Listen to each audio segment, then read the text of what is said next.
마가복음 8장 27절에서 38절입니다. 예루살렘에서 200km 북쪽으로 올라가면 빌립보 가이사랴라고 하는 곳이 있습니다.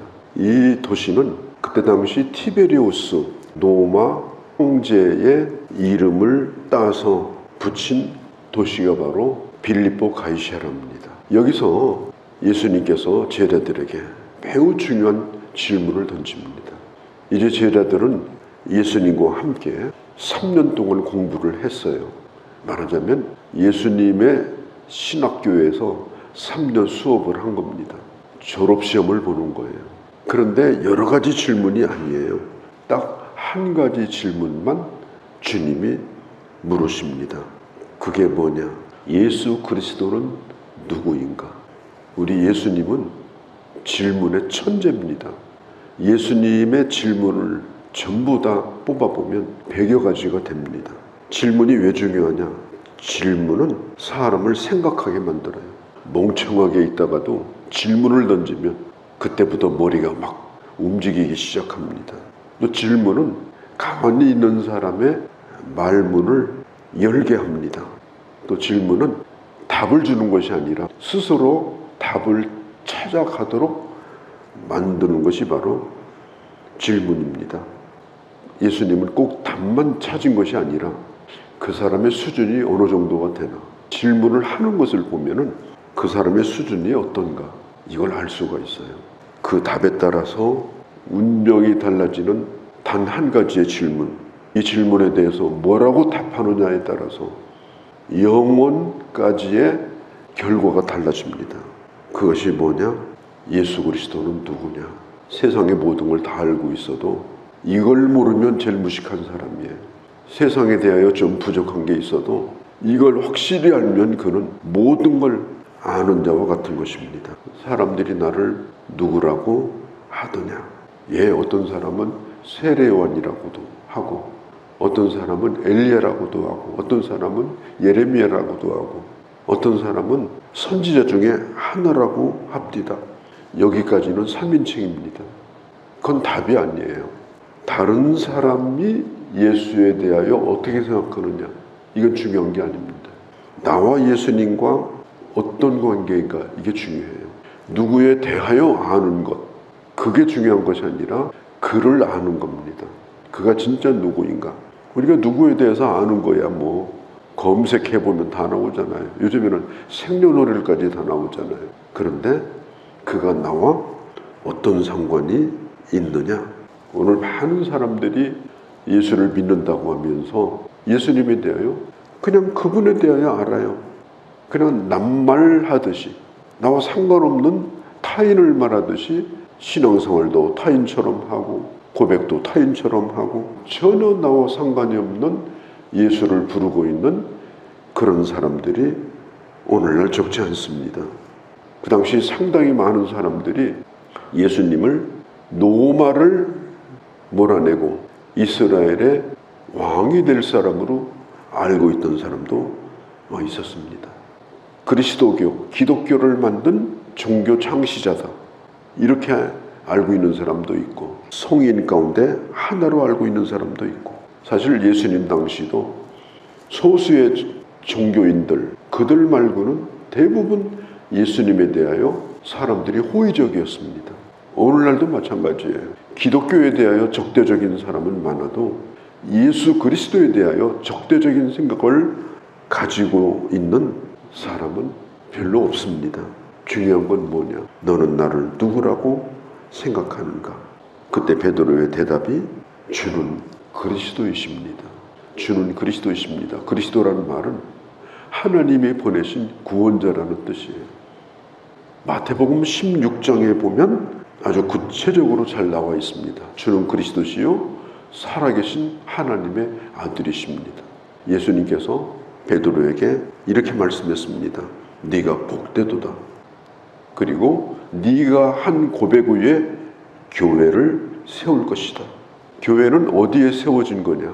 바로 신앙 고백 위에 세운 거예요. 그래서 우리는 예배를 드릴 때 신앙 고백을 하는 겁니다. 나는 전능하신 아버지 하나님, 창조주 하나님, 그의 아들 예수 그리스도와 성령님, 이렇게 신앙 고백을 하는 이유가 뭐냐? 교회는 바로 이 고백 위에 세운 것이기 때문에 그렇습니다. 주님이 베드로에게 말합니다. 네가 참 복되도다. 세상의 복 가운데 가장 큰 복이 뭐냐? 예수 그리스도를 믿는 것이 복입니다. 예수 그리스도를 믿는 것은 은사입니다. 내가 믿으려고 애쓰고 노력해서 믿는 것이 아니고 하나님이 주신 은사로 믿는 거예요. 하나님이 믿어지게 하심으로 믿는 거예요. 예수 그리스도를 그리스도시요 하나님의 유일하신 아들로 믿는 이 믿음은 하나님의 특별한 은혜를 받은 사람만이 이걸 알게 돼 있고, 그리고 성령이 말하게 하심을 따라서 이것을 나의 개인적인 신앙 고백으로 하게 되어지고, 그 고백을 통하여 예수 그리스도가 바로 우리의 구원자가 되고 우리가 구원을 받게 되는 것입니다. 주는 그리스도십니다. 하나님이 보내신 구원자십니다. 어떤 구원자냐? 유일한 구원자이십니다. 그리고 나서 31절에 비로소 이렇게 말합니다. 제자의 삶이란 예수님을 따라다닌다고 되는 것이 아니고, 그 당시 예수님을 따라다니는 사람들이 구름대같이 많았어요. 그들이 다 제자가 아닙니다. 그들 가운데 예수님이 누구인가를 분명히 알고 믿고 따른 사람들이 바로 제자입니다. 그래서 31절에 비로소라는 말이 나오는 거예요. 이 고백 후에 주님이 뭘 말씀했느냐? 죽으실 것과 부활하실 것을 말씀하십니다. 고난받는 메시아, 죽음을 당하는 메시아, 세상의 성공과 권력과 세상의 명예를 가져다주는 메시아가 아니고 고난받는 종으로서 메시아를 비로소 주님께서 자기 정체를 밝히는 거예요. 주님이 고난받는다는 얘기를 듣고 베드로가 절대로 그런 일이 일어나지 않을 것이다. 32절에 보면 항변하였다 그랬어요. 이 항변하였다는 말을 직역을 하면, 그대로 번역하면 꾸짖었다는 뜻이에요. 이 단어가 예수님이 꾸짖어 귀신을 내어 쫓을 때 썼던 단어와 똑같은 단어예요. 베드로가 예수님을 꾸짖었어요. 예수님을 따라다니면서 베드로와 제자들이 꿈꾼 게 뭐예요? 세상의 왕이 되면 한 자리씩 차고 앉아서 권세를 누릴 생각을 하고, 지금 예수님을 지금 따르고 있는 거예요. 그런데 죽겠다고 말하니까 베드로가 그냥 열이 머리끝까지 올라간 거예요. 그리고 예수님을 막 꾸짖어요. 어디 감히 그런 얘기를 하십니까? 우리가 뭘 보고 주님 쫓은 줄 아십니까? 이런 얘기예요. 자기 인생을 걸고 지금 꾸고 있는 꿈이 있는데 그 꿈은 뭐예요? 세상적인 꿈이에요.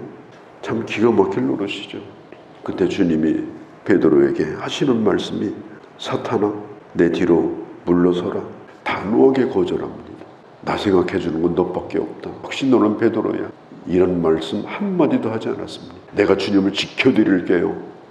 주님이 하나도 좋아하지 않았습니다. 사탄이 베드로 속에 들어가서 사탄이 시키는 대로 말했다기보다는 사탄이 좋아하는 말을 한 거예요.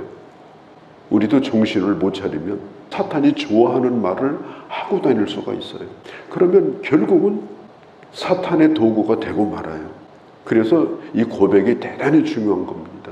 베드로가 사탄에 씌운 건 아닙니다. 그런데 사탄이 원하는 말을 한 거예요. 예수님이 광야에서 3번 시험 받을 때 이와 똑같은 시험을 받았어요. 돌로 떡을 만들어 먹어라. 이유가 뭐죠? 사탄이 뭐라고 그래요? 그러면 네가 하나님의 아들이라는 걸 세상이 다 알 거다. 저 높은 곳에서 뛰어내려라. 천사가 받아주면 저 땅에 있는 인간들이 다 네가 하나님의 아들인 걸 알 거다. 나에게 한 번만 절하라. 이 세상의 모든 영화를 다 줄 거다. 결국 사탄의 결론이 뭐예요? 세상의 부귀영화예요. 예수님도로 그걸 하라는 거예요. 다만 조건은 딱 하나입니다. 인간을 구원하기 위한 하나님의 뜻, 십자가와 부활은 땅에다 묻어버리라는 겁니다. 지금 베드로가 똑같은 얘기를 하는 거예요. 예수님, 그런 일은 절대 일어나면 안 됩니다. 내가 막을 겁니다. 그러니까 예수님도 어디서 많이 듣던 소리잖아요. 얼마 전에 광야에서, 그러니까 베드로를 향해서 사탄이라고 부른 거예요. 인간적인 베드로의 마음이야. 왜 모르겠습니까? 다 알죠, 주님이. 그러나 그런 것들을 다 물리치고 우리 주님께서 말씀하십니다. 우리가 왜 예수를 믿습니까? 왜 우리가 주님을 따릅니까? 손해보면 안 따를 겁니까? 예수 믿다가 망하면 안 따를 겁니까? 예수 믿다가 핍박을 받고 사람들에게 안 좋은 일을 당하면 포기할 겁니까? 결코 그렇지 않잖아요. 어떤 일이 있다 하더라도 우리는 주님을 따르려고 맘먹은 사람들이잖아요. 그런데 주님을 따르는 목적이 세상의 성공이라는 것에 집착을 하고 있다면 그것은 사탄의 생각과 동일한 겁니다.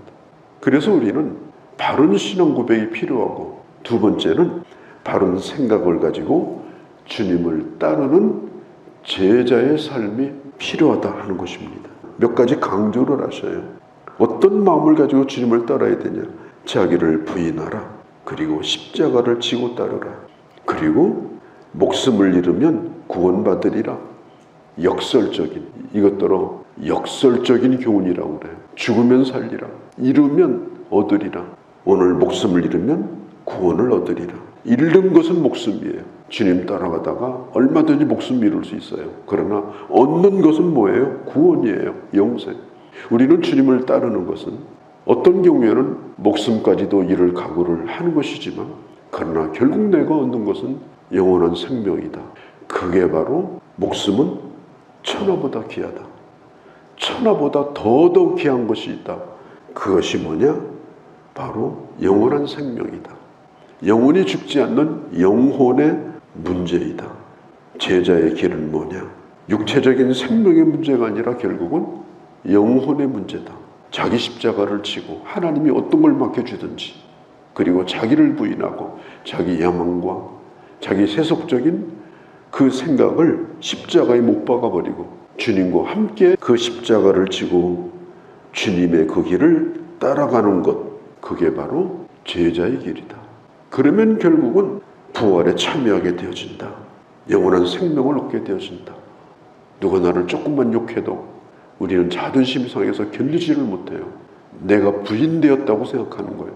내 야망을 십자가에 못 박으며 하나님 뜻을 따라가는 것, 그게 바로 제자의 길이다. 주님은 제자들에게 주님에 대하여 너는 나를 누구라고 생각하는가? 바른 신앙 고백 이후에 주님이 하신 말씀이 뭐예요? 그러면 네 고백이 그게 진실이라면 너는 제자의 길을 따르라. 그것이 뭐냐? 내가 가는 길, 그 길을 가는 것이다. 오늘 주께서 우리에게 이런 말씀을 하십니다. 마지막 절에 뭐라고 그래요? 38절에 누구든지 나와 내 말을 부끄러워하면 나도 아버지 앞에서 너희를 부끄러워할 것이다. 주님을 부끄러워하지 아니하고 끝까지 주와 함께 가면 자랑스럽고 영광스럽게 우리를 마지막 날 세워줄 것이다. 오늘 이 말씀을 깊이 생각하고 묵상하고 제자의 길을 하루만큼 또 살아가는 그런 주의 자녀들이 되어주시기를 바랍니다. 주께서 마지막 질문을 던지셨습니다. 이 질문은 우리 생애에 있어서 가장 중요한 질문이요, 내가 해야 될 답은 내 인생을 건 나의 고백입니다. 그리고 그 고백 이후에 내가 가야 될 길은 바로 제자의 길임을 주께서 가르쳐 주셨습니다. 주님을 따르며 베드로와 같이 사람의 일을 생각하지 않게 하시고 하나님의 일을 생각하며 하나님이 내게 맡겨준 그 십자가를 바로 지고 주님과 함께 그 길을 걸어가는 귀한 주의 제자들이 다 되게 하여 주시옵소서. 주 예수님의 이름으로 기도하옵나이다. 아멘.